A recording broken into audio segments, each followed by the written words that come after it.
Bună, dragilor, și bine ați venit la o nouă citire. Dacă titlul te-a atras, înseamnă că ai aici cu siguranță un mesaj pentru tine. Îți mulțumesc pentru că mă urmărești și îți mulțumesc pentru că mi-ești alături. Dacă vrei și tu o astfel de citire, te invit oricând cu drag doar pe aplicația de tarot și astrologie Cristina Zurba, disponibilă atât pe iPhone cât și pe Android. Hai să vedem așadar mesaje, ce trebuie tu să știi pentru tine, pentru casă, în curând în viitor, ce nu știi pe neașteptate și ce o să te mire. Hai să vedem așadar. Bun. A început citirea, multe spade. Avem aici multe spade. Eu cred că e vorba de o perioadă în care cineva gândește foarte mult. Văd aici o persoană și foarte agitată. Uite, avem nebunul și doiul de cupe. Aici poate să fie vorba, uite, despre un moment în care fie un prieten, fie persoana iubită, cineva aici se revoltă, da?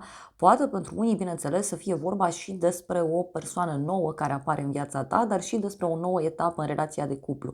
E cineva care fuge către tine, cineva care vrea să se apropie de tine foarte mult și, de asemenea, ce mai văd aici e ca un fel de revelație pentru tine. E un moment în care se întâmplă tot felul de lucruri nebunești, de asemenea, poate să fie vorba și despre o perioadă în care lucrurile merg într-o cu totul și cu totul altă direcție, poate să fie vorba și despre un nou început pentru tine, dar în fața căruia e ca și cum cineva nu-i deschis, da? Mai poate să fie și că cineva a răbufnit, da? În legătură cu o relație. Apoi, pentru tine, ce avem aici? Avem așa, un 10 de spade, un 9 de spade și un paj de spade. Deci aici e foarte mult stres pe care eu îl văd, da? Te stresezi în legătură cu un sfârșit, în legătură cu o situație care se închide. De asemenea, poate să fie vorba și despre un moment în care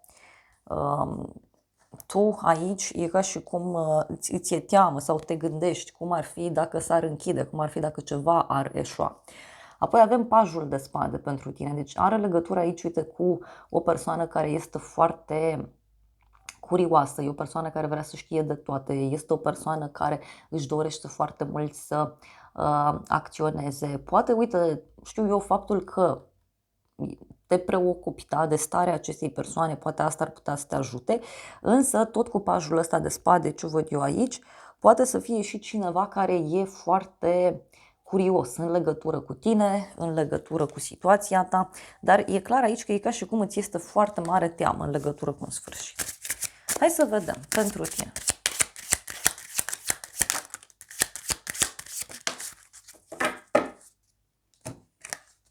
Și avem așa, diavolul și asul de spade, o legătură cu zodia Capricorn. Da? Ce văd eu aici e cineva căruia îi place foarte mult să dețină controlul. Poate să fie vorba și despre o persoană care are tot felul de plăceri din acestea materiale sau cineva care are o problemă la nivel emoțional. Da? Însă, ce văd eu aici, uite, e o decizie care totuși se ia și e o decizie benefică. E ca și cum se taie un compromis, e ca și cum se rupe o relație toxică, se rupe ceva care e foarte, foarte dăunător. Uite, avem un cavaler de cupe. Da? Deci, uite, e cineva care, uite, te poate invita undeva să serviți ceva împreună. Cineva te poate invita să luați legătura.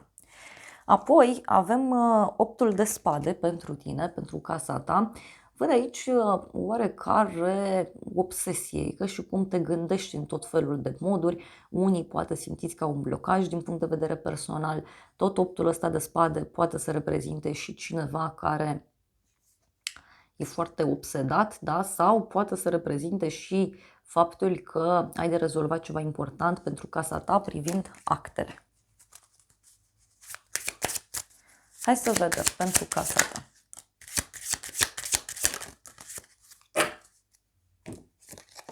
Și avem așa, Marea Preoteasă, Cavalerul de cupe. Da? Pentru casa ta. Aici ce văd eu, uite, e o persoană misterioasă, secretoasă, poate e cineva care e foarte gânditor la faptul că tu nu mai comunici atât de eficient, de asemenea poate să fie și o persoană care se gândește foarte intens la tine atunci când servește ceva. Unii, nu știu, e ca și cum aveți pe cineva care se gândește în continuu la voi sau poate voi sunteți persoana care vă gândiți obsesiv la cineva. Dar, repet, are legătură totuși cu niște informații toată povestea asta. Are legătură totuși și cu o persoană mai secretoasă din fire.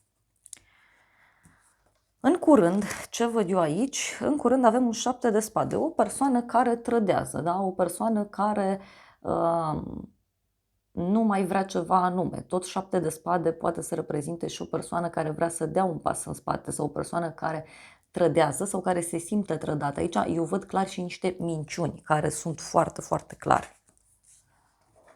Hai să vedem 7 de spade în curând. Turnul, aoleu.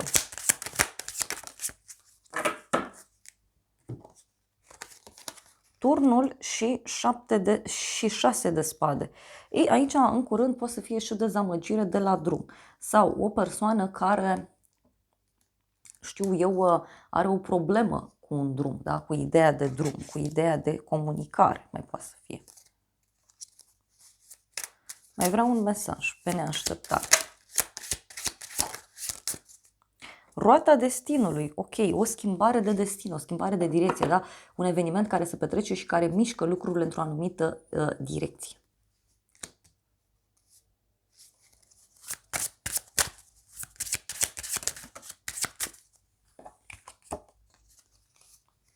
Avem puterea, da? O legătură cu zodia Leu în curând. Poate să fie vorba și despre o luptă aici, da? O luptă care poate să escaladeze, atenție, da? Pentru unii dintre voi. E o luptă de putere, da? Care e mai puternic, care e mai aplaudat. În viitor avem, uite, 6 de spade. În viitor totuși văd că lucrurile se pun în mișcare, chiar dacă există acest impediment aici. Poate e o presiune pe care cineva o simte de mult timp și acum pur și simplu explodează. Da? Hai să vedem. În curând. Regele de monede, uite, o conexiune cu o zodie de pământ, Taur, Fecioară, Capricorn. În curând văd aici energia unui bărbat foarte sigur pe el, foarte stabil financiar, tu te poți baza fără probleme pe această persoană și acest om fie vine către tine, fie îți dă o veste importantă, da? E ca și cum trebuie să se rezolve ceva, e ca și cum trebuie să acționați într-un anumit mod. Mai vreau un mesaj. Ia uite. 10 de bâte, da? În viitor. E o persoană care e foarte aglomerată, da? E cineva, uite, care face mai multe lucruri deodată. E o persoană supra-solicitată, e cineva care le face pe toate și care pur și simplu e posibil poate să solicite ajutor. Mai vreau un mesaj. Pajul de monede.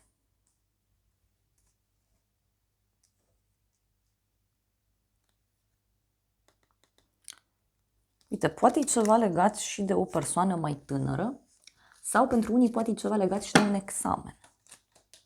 E ceva legat de o nouă etapă. Ce nu știi tu?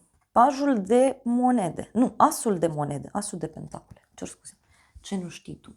Un nou început care ți se pregătește, da? Un nou proiect, o nouă etapă, o nouă casă. Ce nu știi tu? Uite, are legătură cu o nouă etapă, da? Cu o nouă situație în care ești pus. Ia să vedem. Asul de monede.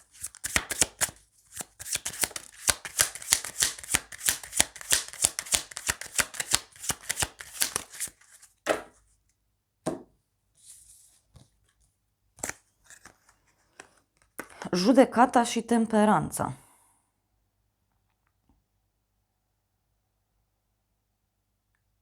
Ce nu știi tu? Deci, uite, poate are legătură cu o decizie care se ia undeva. O decizie care, uite, poate să aducă tot felul de soluții. Poate, uite, să fie vorba și despre cineva care vrea să se împace cu tine, cineva care vrea să colaboreze cu tine, cineva care vrea să reluați legătura. Mai vreau un mesaj. Ce nu știi tu?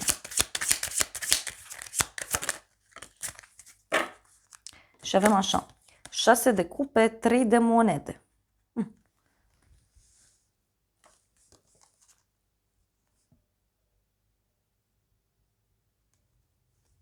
Poate e ceva legat de un copil, da? Sau e ceva legat de un proiect. Poate are legătură și cu o bucurie mică pentru sufletul tău, dar e clar aici vorba despre un nou început foarte prosper pentru tine. Poate e cineva care se liniștește sau o persoană care se calmează, da? 5-ul de spade avem, mai avem. Toată povestea asta, uite, are legătură, da? 7 de spade, 5 de spade, cu un compromis. Da? Toată povestea asta are legătură cu o ceartă, da? Cu cineva care lucrează pe la spatele cuiva. Ia să vedem noi ce spune acest oracol, ce spune oracolul astrologic. Avem palas, gândire, deci cineva aici totuși se gândește foarte intens la tine, cineva stă și cântărește foarte bine o anumită decizie. Da? Și de asemenea urmează, uite, să primești un mesaj important. Ce nu știi?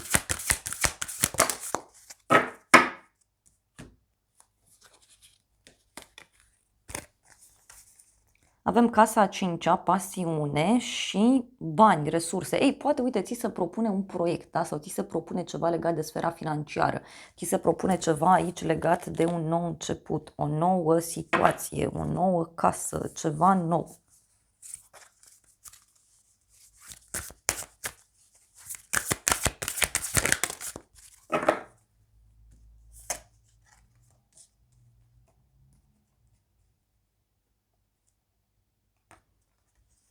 Eu cred aici că are legătură cu o realizare foarte mare pentru tine. Da? O realizare foarte mare care zic eu că ți se pregătește și e ca și cum nu știi despre ea. Pe neașteptate, regele de cupe, ok, o legătură cu o zodie de apă, rac, scorpion sau pești. Pe neașteptate văd aici o legătură cu un bărbat foarte iubitor, foarte sensibil. Este un bărbat foarte blând. De asemenea, putem să discutăm despre cineva care e foarte, foarte răbdător și care știe foarte bine să calmeze spiritele, știe foarte bine să calmeze apele. Ia să vedem ce-i cu persoana asta. Da? Pe neașteptate. Luna, luna și 7 de monede. Pe neașteptate. Avem o legătură cu zodia pești. Da? Cineva care, nu știu, de mult timp tot stă, se gândește, analizează, nu înțelege niște lucruri și e posibil să-ți ceară niște lămuriri. De asemenea, tot pe neașteptate pentru tine, e ceva aici, uite, care poate să țină și de o sumă de bani care îți vine. Avem și împărăteasa, da? Deci e o legătură și cu zodia taur, zodia balanță. Poate e și despre o vestă pe care o primești și care ține de ideea de bani, de stabilitate sau ține de ideea de încredere în tine.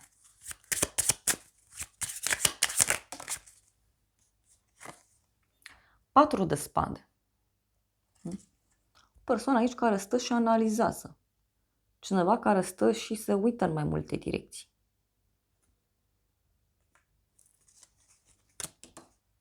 Cineva care simte nevoia de o pauză, da? Poate e cineva care are nevoie de o clarificare din partea ta. Dar poate să fie și o persoană care, așa cum am zis, încearcă să se apropie de tine. Poate chiar să-ți propună, da, acest proiect nou, această abundență, acest as de monede care mie mi-a ieșit aici. Și apoi avem regina de spade.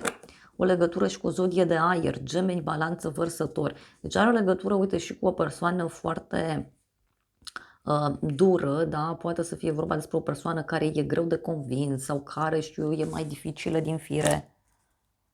O persoană care se simte neîndreptățită. Hai să vedem.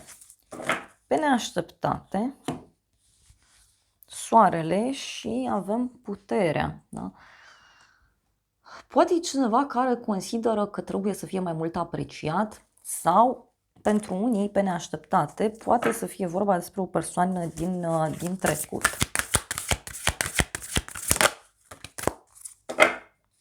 Avem Juno, parteneriat și casa a 4-a.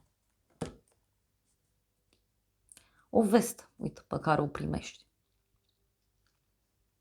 Poate să fie o veste legată de un parteneriat, repet. Doar că am rugare legătură cu cineva care nu prea înțelege foarte clar ce se întâmplă. Ce o să te mire în toată povestea asta? Avem regina de cupe. Da? Din nou, deci o legătură intensă cu zodii de apă, rac, scorpion sau pești. Ce o să te mire pe tine are legătură cu faptul că lucrurile se calmează, da? Această furtună se calmează și de asemenea ce o să te mire pe tine poate să fie, uite, și un moment de liniște pe care îl ai, poate chiar foarte mult romantism pe care eu îl văd aici. Ia să vedem, sau poate o veste care apare de la o femeie cu părul deschis la culoare. Ce o să te mire? Avem așa, 3 de cupe, regele de spade. O bucurie, da, pe care o ai de la, de la un bărbat, da, sau de la o discuție între două persoane. Hai să vedem ce o să te mire. 10 de cupe. E ceva legat de ideea de familie sau are legătură cu o propunere pe care cineva ți-o face. E ca și cum se dă la pace, da? Se dă la pace undeva anume. Ia să vedem ce o să te mire. Pajul de cupe. Poate e ceva legat și de un copil sau poate are legătură cu o întâlnire aici cu mai multe persoane. Da? Și ce văd eu e ca și cum se dau la spate niște orgolii aici sau se dau la spate niște lucruri care nu fac bine. Na, hai să vedem încă o carte din oracolul astrologic, da? Ce o să te mire. Aici e clar, sunt niște decizii care țin și de ceilalți. Și avem așa, balanță, da, echilibru. Poate să fie, nu știu, faptul că ajungi la un compromis, ajungi la o înțelegere cu cineva anume, da? Poate chiar asta o să fie surpriză. Și avem casa a 12-a. Neptun. Deci e vorba de o situație ascunsă aici. Poate chiar niște secrete cine știe pe care le afli. Da? Da? Sunt niște lucruri din trecut aici care revin. Hai să vedem ce zice oracolul acesta despre dragoste. Da? Că pentru unii simplu aici care are legătură și cu sufletelul vostru. Uite, e o persoană care se îndepărtează, da? Cineva care își face treaba și pleacă, cineva care închide o relație, cineva care își învață o lecție.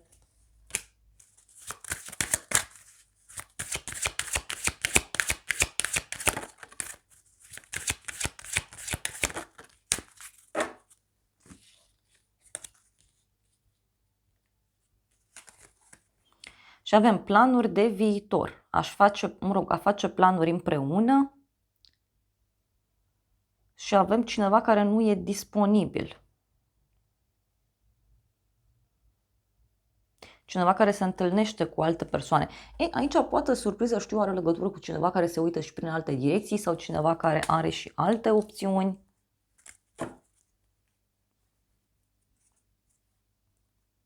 A te juca cu emoțiile, da? A manipula. Cineva care, nu știu, poate are nevoie de atenție, da? Poate este o persoană nostalgică, poate este o persoană care simte nevoia de izolare, da? Și avem aici iluzii, bârfe. Da, posibil aici să auzi și tot felul de lucruri care să te lasă destul de surprins. Da, dragilor, acestea au fost previziunile de această dată. Eu îți mulțumesc pentru prezență, te îmbrățișez cu drag, sper din suflet să vă fie de folos informațiile și să ne revedem cu bine și data viitoare. Eu vă doresc să aveți parte de o zi sau de o seară cât mai frumoasă.